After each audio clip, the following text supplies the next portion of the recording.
आज हम इस वीडियो में मार्कोविट्स पोर्टफोलियो थ्योरी के बारे में बात करेंगे। और जो इस वीडियो का कंटेंट है उसमें हम हिस्ट्री को डिस्कस करेंगे।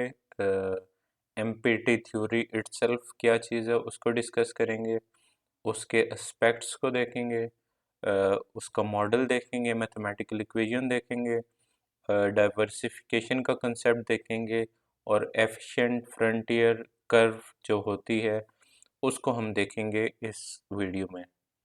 तो हम शुरू करते हैं हिस्ट्री से। तो हेनरी मार्कोविट्स ने अपने एक पेपर पोर्टफोलियो सिलेक्शन जो कि जर्नल ऑफ फाइनेंस में पब्लिश हुआ था 1952 में, तो उसके अंदर ये थ्योरी पेश की थी और इसका नाम उन्होंने दिया था मीन वेरिएंस थ्योरी, जो कि बाद में अपडेट हो के मॉडिफाई हो के मार्कोविट्स पोर्टफोलियो थ्योरी के नाम से जाने जाने लगा। और अब तक जो इसका नाम मशहूर है वो मार्कोविट्स पोर्टफोलियो थ्योरी ही है। तो जो मेन इसमें कंसेप्ट है वो है डाइवर्सिफिकेशन का। और हम अब मार्कोविट्स की ओरिजिनल जो थ्योरी है उस पर बात कर लेते हैं। उसमें एक इम्पॉर्टेंट एस्पेक्ट है वो है पोर्टफोलियो का। तो पोर्टफोलियो जो है वो कलेक्शन ऑफ फाइनेंशियल इन्वेस्टमेंट को कहते हैं, लाइक स्टॉक, बॉन्ड्स, ईटीसी। इसका क्या मतलब है? इसका मतलब ये है कि हम अपनी डेली लाइफ में जो पोर्टफोलियो से मुराद हमारी होती है कलेक्शन ऑफ एनीथिंग। मतलब जैसे हमारे पास पिक्चर्स की एक कलेक्शन होती है, फोटोज़ की एक कलेक्शन होती है, उसको हम पोर्टफोलियो कहते हैं। इसी तरह फाइनेंस में पोर्टफोलियो का मतलब है जब हमारे पास डिफरेंट फाइनेंशियल इंस्ट्रूमेंट या इन्वेस्टमेंट्स की एक कलेक्शन होती है।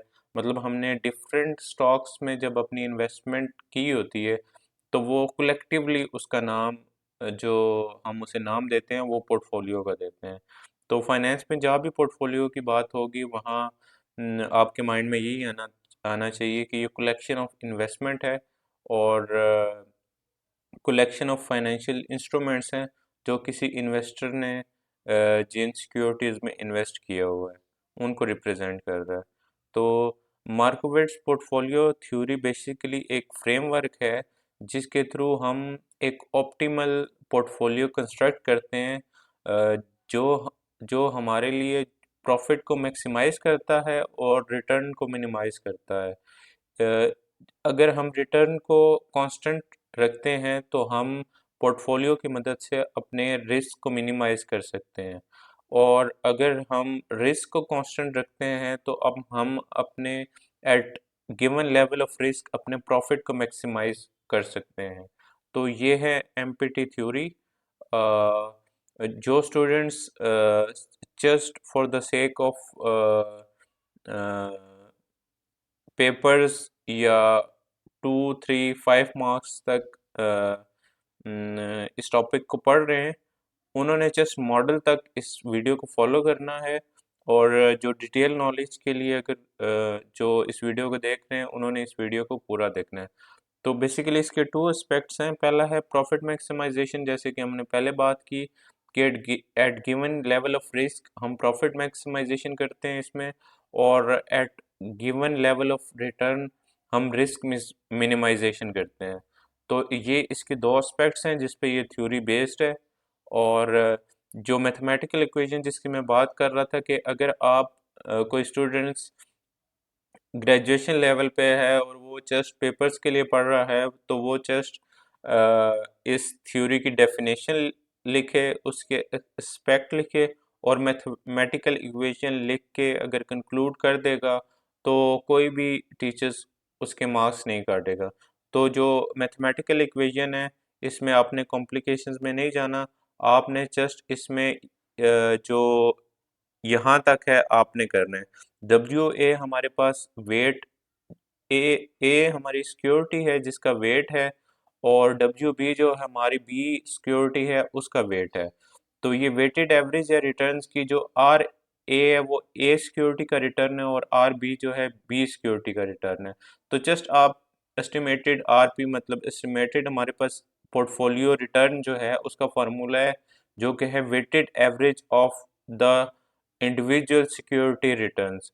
जैसे आर ए का रिटर्न और आर बी का रिटर्न आप इधर लिख देंगे और आपने उन सिक्योरिटीज में कितने परसेंट इन्वेस्ट किया हुआ है उसको मेंशन कर देंगे, तो ये आपका फार्मूला बनता है। जस्ट आप मैथमेटिकल इक्वेशन लिख के तो इस चीज़ को कंक्लूड कर सकते हैं।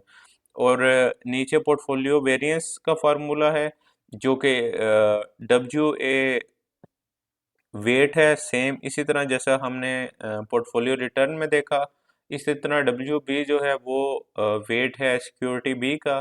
इसी तरह जो ये वेरिएंस है ए सिक्योरिटी का, ये वेरिएंस है बी सिक्योरिटी का। इसी तरह two W A W B, ये जो तीन टर्म्स हैं ये बेसिकली कोवेरिएंस को रिप्रेजेंट कर रही हैं। ये मिला के हम इसे कोवेरिएंस कहते हैं। तो अगर आप जस्ट इसको शॉर्ट करना चाहते हैं तो two W A W B covariance का सिंबल लिख के तो ए बी करके तो आप इसको कंक्लूड कर सकते हैं इस इक्वेशन को।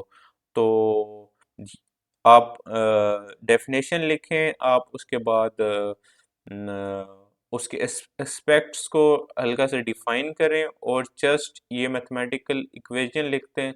तो यहाँ पे जो ग्रेजुएशन लेवल तक का क्वेश्चन है 3-5 मार्क्स का शॉर्ट क्वेश्चन, वो आप इजीली अटेम्प्ट करके अच्छे ग्रेड ले सकते हैं। इसके बाद जो नेक्स्ट टॉपिक्स हैं वो हमारे पास थोड़े से डिटेलिंग हैं कि कैसे रिस्क मिनिमाइज होता है और जो रिटर्न है वो मैक्सिमाइज होता है। तो उसमें जो है कंसेप्ट है वो है डाइवर्सिफिकेशन का। डाइवर्सिफिकेशन कैसी होती है, जैसे हमने लास्ट पोर्शन ऑफ अपने मैथमेटिकल फार्मूला की बात की थी, तो उसमें कोवेरिएंस आता है लास्ट में। तो जब हम नेगेटिवली कोरिलेटेड सिक्योरिटीज ऐड करते हैं अपने पोर्टफोलियो में, फॉर एग्जांपल दो सिक्योरिटीज हैं जो कि आपस में नेगेटिवली कोरिलेटेड हैं, तो इसका मतलब ये है कि जब एक सिक्योरिटी बढ़ेगी तो दूसरी सिक्योरिटी कम होगी। मतलब एक सिक्योरिटी के रिटर्न्स अगर बढ़ रहे हैं तो दूसरी सिक्योरिटीज के रिटर्न कम होंगे। तो लॉस की सूरत में अगर एक सिक्योरिटी में हमें लॉस हो रहा है तो दूसरी सिक्योरिटी में लाजमन हमें प्रॉफिट हो रहा होगा।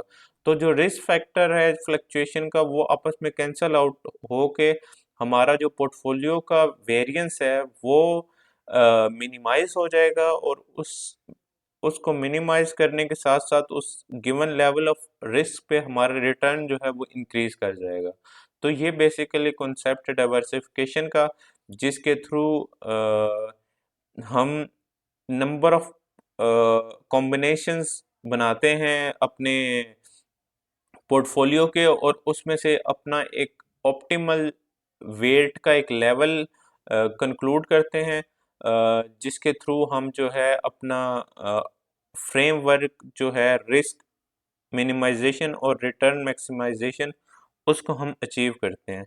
तो उसके लिए बेसिकली हम ये कैसे करते हैं, तो उसका शॉर्ट सा आंसर अगर आपसे कोई पूछे कि ये कैसे होता है, तो एडिंग नेगेटिवली कोरिलेटेड स्टॉक, मतलब नेगेटिवली कोरिलेटेड स्टॉक जब हम इकट्ठे करते हैं उनको, तो तब हमारे पास रिस्क मिनिमाइजेशन होता है उसके ज़रिए, और प्रॉफिट मैक्सिमाइजेशन हम उसके थ्रू अचीव करते हैं। और जो लास्ट टॉपिक है इसमें वो है एफिशिएंट फ्रंटियर का। एफिशिएंट फ्रंटियर बेसिकली हमें डिफरेंट कॉम्बिनेशन ऑफ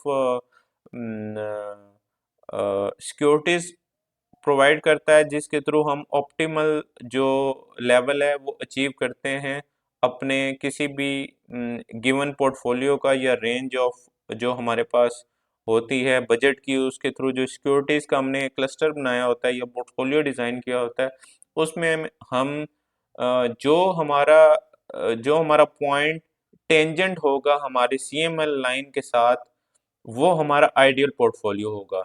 वैसे ये जो ब्लू लाइन है वे ये सारी एफिशिएंट फ्रंटियर कर्व पे आती है, और इस इन सब कॉम्बिनेशन में कहीं ना कहीं रिस्क मिनिमाइजेशन और रिटर्न मैक्सिमाइजेशन का कॉन्सेप्ट अप्लाइड है, लेकिन जो उसका ऑप्टिमल पॉइंट है वो है सीएमएल लाइन।